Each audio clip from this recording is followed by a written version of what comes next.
அஸ்ஸலாமு அலைக்கும். இஸ்லாமில் மிக உயர்ந்த நற்செயல்களில் ஒன்றாக கருதப்படுவது ஒரே இறைவனை வணங்குதலாகும். இது இஸ்லாமின் முதல் கட்டளையாகும். மிக முக்கியமான செயலான தொழுகைக்கு பிறகு குரானில் பல இடங்களில் மூன்றாவதாக கட்டளையிடப்பட்டது தர்மம் செய்வதாகும். தாராள மனதுடன் தர்மம் செய்பவர்கள் எப்போதும் வெற்றி பெற்றவர்களாகவே இருந்திருக்கின்றனர்.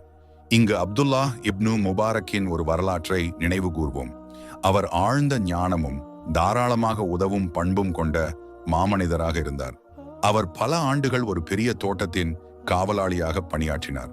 ஆனால் அந்த தோட்டத்திலிருந்து ஒரு பழத்தை கூட அவர் உண்ணவில்லை. தனக்கு கிடைத்த வருமானத்தை ஹஜ்ஜுக்காக ஒதுக்கி வைத்தார்.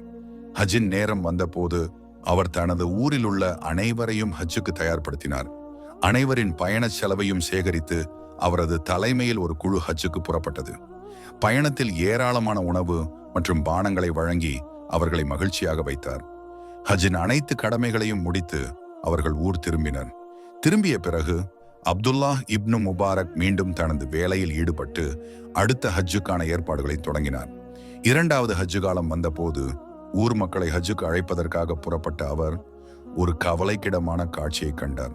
ஒரு முதிய பெண்மணி ஒரு கோழியின் உடலை வைத்து அதை உண்ணத் தயாராகி நின்றிருந்தார். அவர் அந்த பெண்ணிடம் பிணத்தை உண்பது இஸ்லாம் வெறுக்கும் செயல் என்று கூறினார். துக்கத்துடன் அந்த பெண் பதிலளித்தார், நான் 4 அனாதை குழந்தைகளின் தாய். எங்கள் வீட்டு அடுப்பு பல நாட்களாக எரியவில்லை. உணவுக்காக பல வீடுகளின் வாசல்களில் தட்டினேன். ஆனால் இரக்கமுள்ள ஒருவரை கூட காணவில்லை. இப்போது இந்த பிணத்தை உண்பதை தவிர எங்களுக்கு வேறு வழி இல்லை. இந்த பரிதாபமான வார்த்தைகளை கேட்டு அவரது மனம் உருகியது.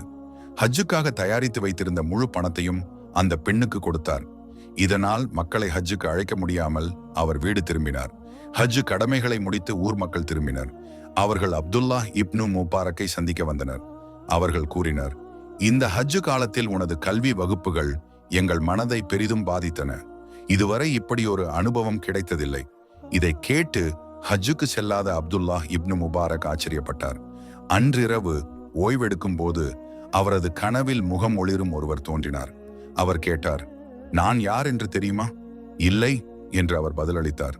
நான் இரு உலகங்களின் தூதரும் உனது நற்செய்தியாளருமான ரசூலுல்லாஹ் ஸல்லல்லாஹு அலைஹி வஸல்லம் என்று அவர் கூறினார். பின்னர் இனிமையான வார்த்தைகளால் அவர் அருளினார், உனது தாராளமான செயலால் அல்லாஹ் உனக்கு 70 ஹஜ்ஜுகளின் நற்பலனை வழங்கியுள்ளான். மேலும் உனது உருவத்தில் இந்த ஆண்டு மலக்குகள் ஹஜ்ஜு செய்தனர். இந்த வார்த்தைகளை கேட்டு அவர் மிகுந்த மகிழ்ச்சியுடன் அல்லாஹுவை புகழ்ந்தார். அல்லாஹ் சுப்ஹானஹு வ தஆலா நம்மனைவருக்கும் ஹஜ்ஜு செய்யும் பாக்கியத்தை வழங்கட்டும். ஆமீன்.